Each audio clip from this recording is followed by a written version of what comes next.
जो बहुत बहुत देर गैर महरम लड़कियों से वीडियो कॉल या वॉइस कॉल करते हैं, वो समझ लें उनका ईमान बिल्कुल कमजोर हो चुका है, क्योंकि ये हराम है, सख्त नाजायज है, जिना है।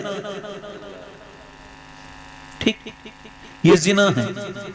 इधर लड़की ने देखा, उधर लड़की ने देखा, जरा गौर करें, तवज्जो करें। वो कहती है हमें कोई थोड़ी देख रहा है, हम तो दूसरे को देख रहे हैं। कुछ औरतें ये भी कहती हैं, कुछ लोगों ने अपनी, कुछ लड़कियों ने आईडी बना रखी है। अब मैं आपको बताऊं, एक लड़का देख रहा था इंस्टाग्राम पे, ऐसे करके उंगली घुमाते घुमाते लड़कियों को देख रहा था और खूब माज़अल्लाह वो गुनाह कर रहा था, बुरा काम कर रहा था। वो हाफ कपड़े पहने हुए बेकार से जिस्म को, खुले हुए जिस्म की औरतों को देख रहा था और अपनी आंखों को वो माज़अल्लाह बुरी तरह से जहन्नमी बना रहा था। देखते देखते अचानक वो चौंका, क्योंकि उसकी सगी बहन की वीडियो उतनी ही गंदी आई थी जितनी वीडियो वो देख रहा था। उसने अचानक वो वीडियो सेव की और अपनी मां के पास कांपता हुआ गया, ये कि मेरी बहन की वीडियो कैसे आई।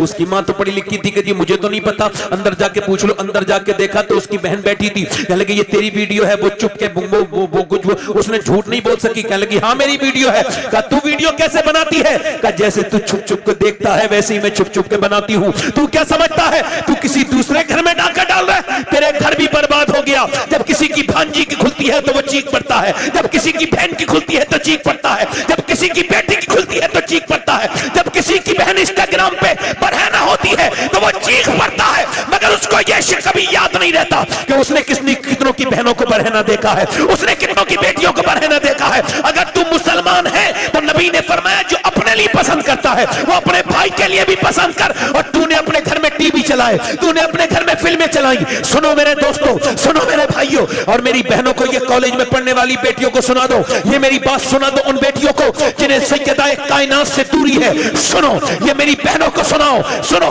मेरे नबी ने फरमाया है मेरी बेटी फातिमा, कल को ईद है, लोगों ने चांद देख लिया है। क्या मेरी फातिमा ने चांद देखा? क्या मेरी बेटी ने चांद देखा? कहा अब्बा मैंने चांद नहीं देखा। क्या मेरी फातिमा सबने चांद देखा, तुमने चांद क्यों नहीं देखा? इसको कहते हैं हया, इसको कहते हैं हया की मलका, इसे कहते हैं हया की मेराज पर बैठने वाली। वो कौन है जिसका किरदार हया की मेराज है? वो कौन? फातिमा ज़हरा है। पूछा मेरे नबी ने बेटी तुमने चांद नहीं देखा?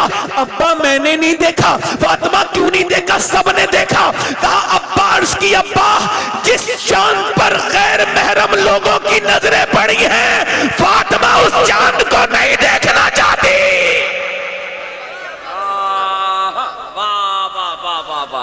जिंदाबाद जिंदाबाद जिंदाबाद, सुभान अल्लाह सुभान अल्लाह। बेहतरीन औरत कौन है? इधर देखो, बेहतरीन औरत हुजूर ने फरमाया बेहतरीन औरत वो जो वो घर में हो, उसका शौहर आए। मेरी बेटियां सुने, उसका शौहर आए और वो इतने मुस्कुरा के उससे इस्तकबाल करे कि उसका स्ट्रेस, उसका तनाव, उसकी थकान सारी दूर हो जाए, आदमी खुश हो जाए। ऐसी औरत अल्लाह की बारगाह में सबसे बेहतरीन औरत है। दूर से तो बोलो। अच्छा, ये कैसे? औरतें तो ऐसा नहीं करती, बल्कि कुछ औरतों के मिजाज कुछ और है।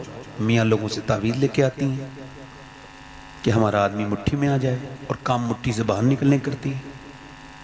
मर्दों को भी चाहिए कि औरतों की इज्जत करें, उनका ख्याल करें, उन्हें जलील ना करें।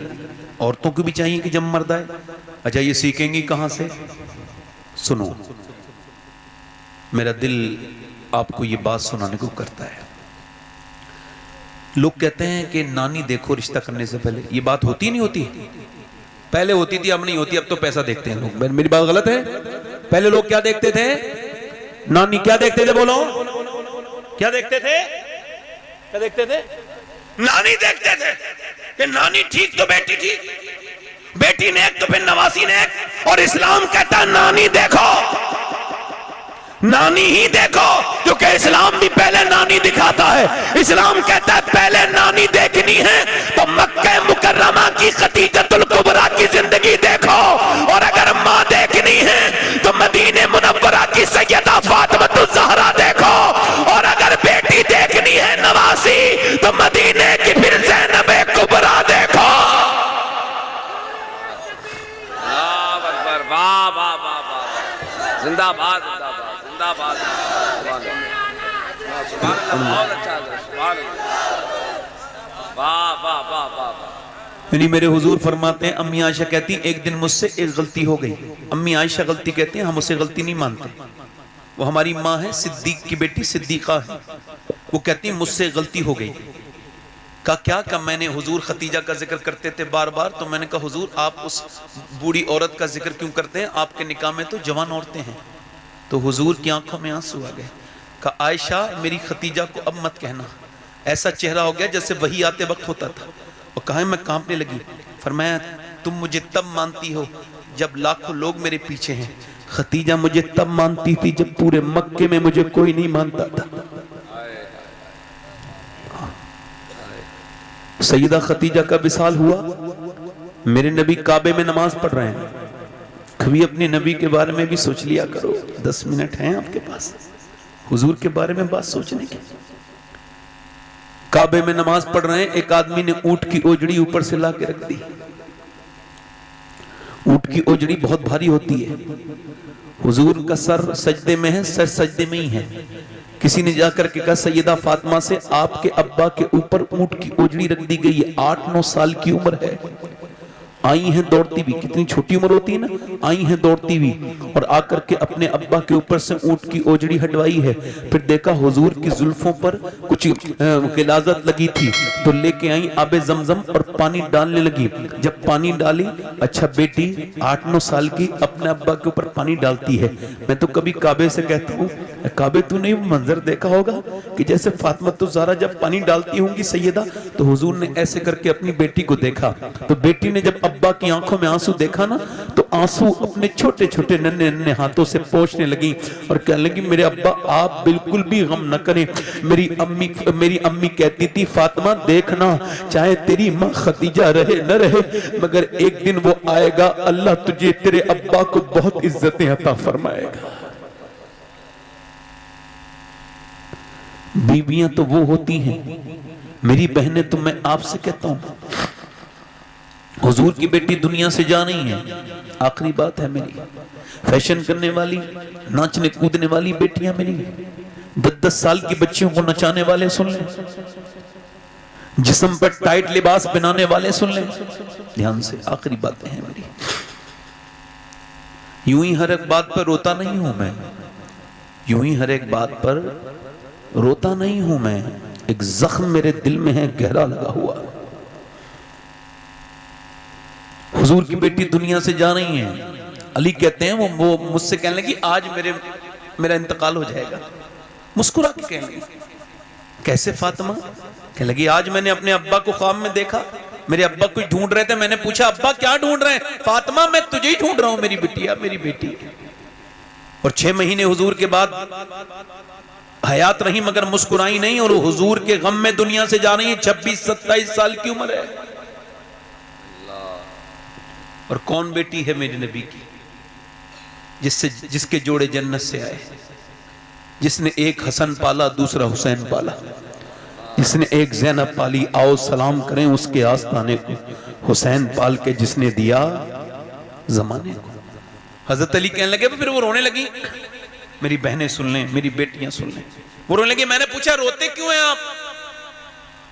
फातिमा अस्मा बिनते उमैस बैठी थी, उन्होंने पूछा क्या मौत का डर है? कर नहीं मैं सोच रही हूँ जो जीते जी तो पर्दा किया, मगर इंतकाल के बाद जब चादर डालते हैं मैयत पे तो पता चल जाता है मैयत कितनी मोटी है, कितनी पतली है, और तब तक जनाजा औरत का ढक के नहीं जाता था, खुल के जाता था। कब मैं सोच रही हूँ जीते जी तो पर्दा किया, मेरे इंतकाल के बाद जब लोग मेरे ऊपर चादर डालें तो किसी को ये ना पता चल जाए मोहम्मद की बेटी फातिमा कितनी मोटी है, कितनी पतली है।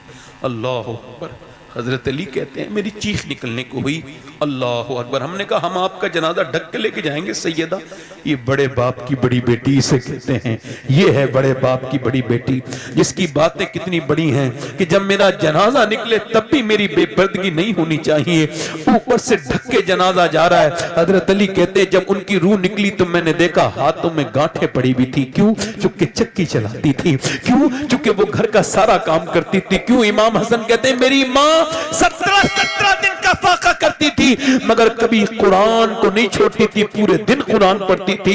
मेरी माँ रात को इबादत में सर रखती थी तो कहती थी मालिक कोई रात ऐसी बना दे कि तेरी बंदी फातिमा खुदा तेरी दिल खोल के इबादत कर ले। वो सर्दियों की रातों में मेरी बहनों मेरी बेटियों, कयामत का दिन होगा, आप भी होगी, सारी दुनिया की औरतें होंगी, मगर कयामत के दिन कोई बंबई की नाचने वाली औरत ये तो सिर्फ जहन्नम में होंगी, तुम्हें वो नहीं बचवाएंगी। अगर बख्शवाएंगी तो नबी की बेटी बख्शवाएंगी। ये आखिरी बातें मेरी थी और मैं नौजवानों से भी बात करना चाहता हूँ। इंशाअल्लाह फिर कभी वक्त हुआ, मौका हुआ तो हम बात पूरी करेंगे, मगर आज यहाँ पर अल्हम्दुलिल्लाह ये चूँकि वक्त का अल्हम्दुलिल्लाह मैं बड़ा पाबंद हूँ। जब मेरी मौत आएगी तो मैं इतना पाबंद हूँ कि मैं मर भी जाऊँगा। आखिरी बात कर रहा हूँ और बड़ी ख़ास बात कर रहा हूँ, तौबा कर लो मेरी बहनों, आप भी, मेरे भाइयों आप भी। एक औरत थी, लो यहाँ से ये वाक़या बड़ा ख़ास है और इसको आप हर उस इंसान तक पहुँचाओ जो गुनाह करते करते डरता नहीं। आखिरी बात है, उलमा ने लिखा है, हुजूर की हदीस है, एक औरत बड़ी खूबसूरत थी बनी इसराइल में पुराने जमाने में, इतनी हुस्न की शाहकार थी जो देखता था देखता रह जाता था। उसने इसका फायदा उठाया, उसने ग्राहक बना लिए, बदकारी शुरू कर दी। कोई ऐसा नवाब, कोई ऐसा मालदार नहीं था जो उसके दरवाजे पे आके उसने अपना जो है ना वो वहां पे उसके दरवाजे पे आया ना हो और उसकी उस रात को उसने अपनी रंगीन न किया हो। इतना मालदार हो गई वो, बड़ी महल बना लिया और उसका एक उसूल था कि दिन में तय करती थी अपने ग्राहक और उनको तारीखें देती थी, तुम फला रात में आना, तुम फला रात में आना, तुम फला रात में आना, ये करती थी। बड़ा सा महल था, दुल्हन बन के बैठ जाती थी, हसीना तो थी, अब जो भी आता था उस पे आशिक हो जाता था। एक अल्लाह का नेक बंदा उधर से गुजर के जा रहा था, उसने एक नजर देखा है, वैसे ही कायल हो गया। चूंकि मुजीद अल-फिसानी फरमाते हैं नजर जिना की शुरुआत है, नजर देखती है, दिल पसंद करता है और फिर शर्मगा इस फेले बद को कर जाती है। और ये कितना बुरा काम है। अल्लाह फरमाता है महबूब अगर मैं जानी को माफ भी कर दूं ना और जन्नत भी दे दूं तो जन्नत में अपना दीदार नहीं कराऊंगा। यानी वो अपना दीदार, कितना बुरा काम है। जिना बेहयाई है, बेशर्माई है, नौजवानों में आम है, बदकारियां आम है, डरते नहीं लोग। वो आदमी दिल पे उसके असर हो गया, वो अपने घर गया, 1 महीने उसने इबादत में कहा अल्लाह मुझे बचा ले, मगर उसके दिल से निकली नहीं वो लड़की। 1 महीना, अल्लाह की कोई ऐसी हिकमत थी। 1 महीने के बाद उसके दरवाजे पे खोला, कहा मैं अपना घर बेच के पैसे लाया हूँ। महंगी थी वो लड़की, औरत बहुत, ये 1 रात के पैसे ले ले। उसने गिने का ठीक है, फला रात आना, फला रात गया।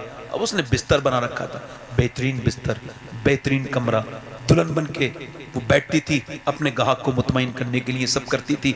वो आगे बढ़ा, आगे वो खुशबुओं से महका हुआ कमरा, जवान हसीना और ये भी जवान करीब पहुंचा। इसके जज्बात ने जब इसे आगे बढ़ाया, इसने उसके हाथ पे हाथ रखना चाहा था कि हाथ इसका कांपने लगा। इसे कहते हैं ईमान। और फिर पसीने में पूरा नहाने लगा और कहने लगा मैं जा रहा हूँ, मेरी तबीयत खराब हो गई।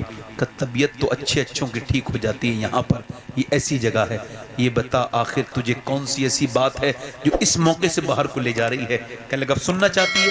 कहाँ? तो रो के बोला बात सिर्फ इतनी सी है कि जब मैं सजदा करता हूँ तब भी अल्लाह देखता है, और जब मैं तेरी इज्जत के साथ और अपनी इज्जत के साथ और ये जिना कर रहा हूँ तब भी मेरा अल्लाह देख रहा है। अल्लाह।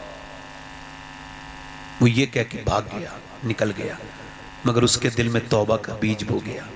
वो रो के बोली मालिक एक दिन आया था, हाथ तक नहीं लगाया, और मैं तो कितनी गुनहगार हूँ। किसी ने कहा मूसा के पास चला जा, तकरीर चली जा, तकरीर कर रहे हैं। किसी ने जाके कहा मूसा अलैहिस्सलाम फला औरत आपके सामने आई है, बात करना चाहती है। अब एक तो वो इतनी बेकार औरत और वो मजमे में नाम मेरे जैसा बेवकूफ था। उसने कहा चल। मूसा अलैहिस्सलाम ने कहा भागो से यहाँ से, मेरे सामने क्या लाए? कोई मेरी तरह बेवकूफ आदमी था, एकदम उसने महफिल में कह दिया।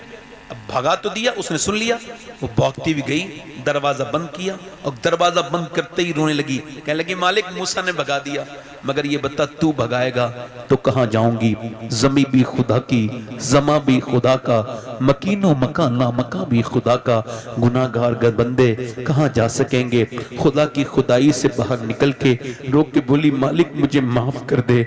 मूसा ने भगा दिया, रो के बोली मेरे रब मैं बहुत गुनहगार हूँ, अगर पूरी दुनिया में मेरी मेरी गुने बराबर कोई गुनेगार औरत नहीं, तो फिर तेरे जैसा बख्शने वाला मेहरबान रब भी नहीं है, मुझे माफ कर दे। ऐसी रोई, दरवाजे पे दस्तक हुई, दिल धड़कने लगा, मैं नहीं खोलूंगी दरवाजा, नहीं खोलूंगी दरवाजा। दिल फिर धड़का, फिर किसी ने दूर से खटखटाया, फिर इसने दरवाजा नहीं खोला, फिर खटखटाया, इसका दिल बोला कहीं तोड़ ना दे दरवाजा। जैसी दरवाजा खुला, सामने हजरत मूसा अलैहिस्सलाम खड़े थे। इसने कहा, मूसा आपने तो मुझे भगा दिया था, क्यों आए हो? कहने लगे, मुझे क्या खबर थी कि तू इतना रोई है कि अभी अल्लाह ने जिब्राइल को भेजा है और कहा है मूसा मेरी बंदी से कह दे अब वो न रोए, उसके अल्लाह ने उसे माफ कर दिया। मूसा से कहने लगी, मैंने पूरी जिंदगी गुनाह किए, एकदम माफ कर दिया इतनी जल्दी? कहा। वो कहता है, जमीन आसमान के बराबर तूने गुनाह किए, मगर मरने से पहले इतना रो ले कि तेरी आंख का आंसू ढलक के तेरे गाल तक आ जाए, मैं तेरे सारे गुनाह माफ कर दूं। वो बोली, मेरा रब इतना करीम है? कहा, वो इतना ही करीम है। ये अलग बात है कि लोग उसके सामने रोते नहीं, उसे अपना रब नहीं मानते हकीकी माने, उसके सामने गिड़गिड़ाते नहीं, उससे कहते नहीं कि करम कर दे। वो कहने लगी, मूसा मैं जा रही हूं इस दुनिया को छोड़ के, मैं उसी आदमी के पास जिसने मुझे तौबा का रास्ता दिखाया था। पहुंची, 3 महीने 2 महीने लगे मिलने में। जैसे ही उसने दरवाजा खोल के इस औरत को देखा ना, बोला, मालिक एक दिन देखा था, फितने पड़ गया, तो ये तो मेरे दरवाजे पे आ गई, दिल का दौरा पड़ गया, मर गया। वो जान दे दी उसने, उसी आदमी ने। उसके छोटे भाई से शादी करवाई गई। पूरी कहानी सुनने के बाद उलमा ने लिखा है, फिर 7 बच्चे अल्लाह ने दिए और 7 वली बने। सुभान अल्लाह।